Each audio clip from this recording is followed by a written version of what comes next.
Halo semuanya, makasih banget udah klik video ini. Itu artinya kalian mau belajar tentang ilmu administrasi publik atau ilmu administrasi negara. Nah, sebelum kita mulai videonya, pastiin kalian udah subscribe channel aku, like video ini, dan ntar komen di bawah gimana hasil dari yang kalian dapatkan dari video ini. Maka dari itu, tonton video ini sampai habis. Mata kuliah yang kelima adalah metode penelitian kualitatif administrasi publik. Nah, ini kelanjutan dari mata kuliah di semester 3. Yang mana di semester 3 kan kita udah dapat mata kuliah metode penelitian. Nah, ini difokuskan lagi ke mata kuliah penelitian kualitatif. Nah, kualitatifnya itu difokuskan lagi ke kualitatif administrasi publik. Jadi ini amat sangat membantu kita dalam nanti penyusunan skripsi. Gitu. Jadi di mata kuliah ini kita banyak membahas tentang seluk-beluk bagaimana kita meneliti, apa saja yang harus kita penuhi sebagai seorang peneliti. Baik itu dalam segi teorinya, dari segi prakteknya, kita akan diwanti-wanti nih dari sini. Karena menurut aku pribadi ya, untuk sebuah penelitian itu adalah suatu hal yang cukup sakral menurut aku. Jadi nggak bisa kita sebagai seorang peneliti ya udah turun aja ke lapangan meneliti aja tanpa ada bekal dan pengetahuan yang mendasar tentang metode penelitian, apalagi di bidang ilmu administrasi publik. Dan menurut aku pribadi ini adalah mata kuliah yang emang benar-benar terkena dampak dari pandemi COVID-19, yang mana kami tidak bisa turun ke lapangan dan semua dialihkan menjadi serba online, yang mana walaupun sekarang kita ada dalam dunia digital yang mana berita terus terupdate setiap detiknya, tapi untuk mendapatkan berita yang valid atau berita dan data yang kita inginkan itu emang kita harus terjun ke lapangan. Tapi karena kondisi seperti ini gak bisa, kurang sempurna pastilah itu.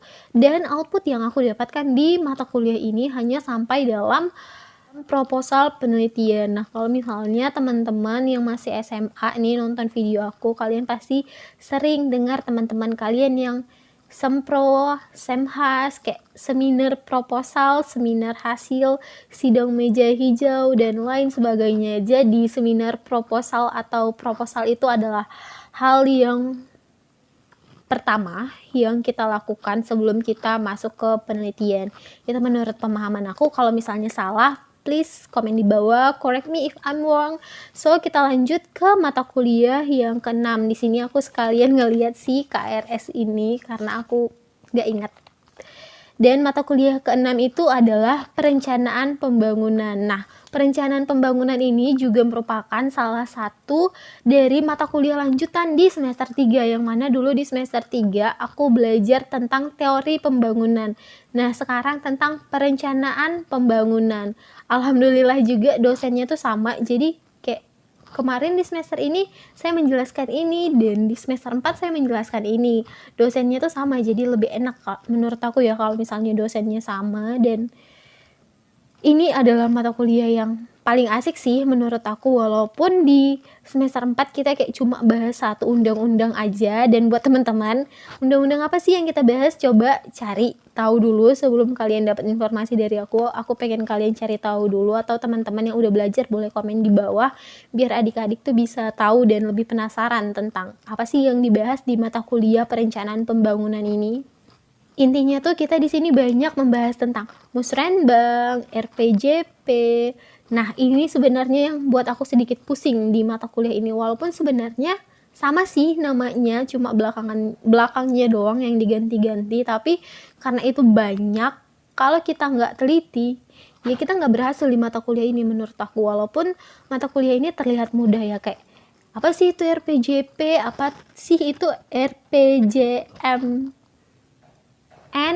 apa itu RPJP, apa itu RPJPD, dan lain sebagainya, apa itu RKP, dan masih banyak lagi lah. Pokoknya kalian wajib cari tahu, dan ya kita bisa diskusi sama-sama karena aku nggak bakal ngejelasin semuanya secara detail agar kita sama-sama belajar.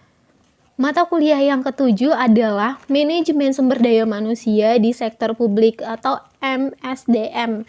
Kalau kalian cari di Google atau di search engine yang lain, kalian klik MSDM itu bakal banyak banget muncul referensi di berbagai sektor. Nah, aku sendiri dapat di sektor publik karena aku di jurusan Ilmu Administrasi Publik. Jadi di sini kita banyak bahas tentang gimana sih memanajemen di sektor publik, memanajemen sumber daya di sektor publik, yang mana itu adalah PNS dan ASN. Jadi di sini kita banyak dikasih ilmu tentang gimana sih cara kita membedakan yang mana ASN, yang mana PNS, yang mana dengan P3K,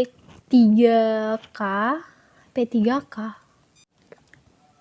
P3K. Nah, pasti banyak kan yang bertanya-tanya, hah, P3K, pertolongan pertama pada kecelakaan. Nah, pertama aku mendengar itu juga aku memiliki reaksi yang sama seperti teman-teman semua. Dan inilah menariknya kita di sektor publik. Banyak istilah-istilah yang harus kita ketahui. Nah, sebenarnya P3K ini adalah ya bagian dari PNS, bagian dari ASN. Untuk lebih jelasnya aku pengen teman-teman cari tahu, tapi ada yang spesial nih di P3K. Apa itu spesialnya? Kalian bisa cari tahu sendiri. So, kita lanjut ke mata kuliah yang terakhir. Mata kuliah yang ke-8, yaitu adalah Administrasi Keuangan Publik. Nah, ini yang paling banyak ditanyain sama aku. Administrasi negara, administrasi publik, pasti banyak kan ngurusin keuangan, pasti banyak kan hitung-hitungannya. Dan teman-teman, di mata kuliah administrasi keuangan publik sendiri, kami tuh atau kita tuh, aku tuh sama sekali nggak ada yang namanya hitung-hitungan. Kita di sini banyak membahas tentang teorinya, administrasinya, bukan kita menghitung keuangan suatu daerah atau keuangan suatu negara, walaupun tidak menutup kemungkinan untuk kita menghitung itu semua. Di mata kuliah ini kita banyak membahas atau kita banyak memiliki ilmu tentang APBD. Nah, APBD sendiri aku yakin kalian udah tahu semua, anggaran pendapatan belanja, baik itu di nasional maupun di daerah itu ada. Jadi di dalam mata kuliah Administrasi Keuangan Publik kita banyak membahas tentang itu secara mendalam dalam teorinya, bukan dalam hitung-hitungannya, tapi tidak menutup kemungkinan untuk kita bakal ngitung-hitung juga. Jadi kalian yang mau masuk di jurusan ilmu administrasi negara atau ilmu administrasi publik, jangan takut sama hitung-hitungannya. Jangan ditakutin dulu karena kita nggak bakal bisa terlepas dari angka, so jalanin aja, take it easy guys.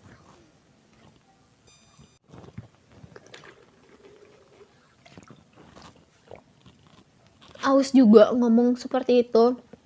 Jadi kita bisa bayangin gimana capeknya dosen-dosen nerangin di depan kelas, gimana capek dosen-dosen itu untuk mempersiapkan kelas-kelas online, karena nggak semua dosen siap untuk hal itu. Kita aja sebagai mahasiswa dan sebagai seorang milenial belum tentu siap untuk menghadapi hal itu. So, untuk kalian semua jangan pernah salahin sistem-sistem atau jangan pernah salahin orang-orang yang ada dalam posisi ini ya, karena kita semuanya sama-sama nggak siap. Bahkan seharusnya kita bukan saling menyalahkan, tapi saling memperkuat satu sama lain. Oke? Alhamdulillah selesai juga video kali ini, dan correct me if I'm wrong, maaf kalau misalnya aku ada kesalahan, dan koreksi aku kalau ada kesalahan. Kalian bisa komen kesalahan aku di bawah, baik itu dalam bentuk pengucapan kata ataupun penyediaan informasi, karena nobody's perfect. So semoga kita semua bisa menjadi negarawan yang baik, kita bisa menjadi warga negara yang baik, dan kita bisa mengimplementasikan ilmu-ilmu yang sudah kita pelajarin untuk kebermanfaatan bersama. Sampai jumpa di video aku yang berikutnya. Dadah. Oh ya, kalau misalnya kalian pengen kolaborasi sama aku untuk menjelaskan mata kuliah dari jurusan kita, dari ilmu administrasi negara atau ilmu administrasi publik, please let me know. Please hubungi aku di email ataupun di Instagram, dan kita bakal buat video kolaborasi untuk mengedukasi teman-teman dan adik-adik semua tentang jurusan kita. Oke? Dadah.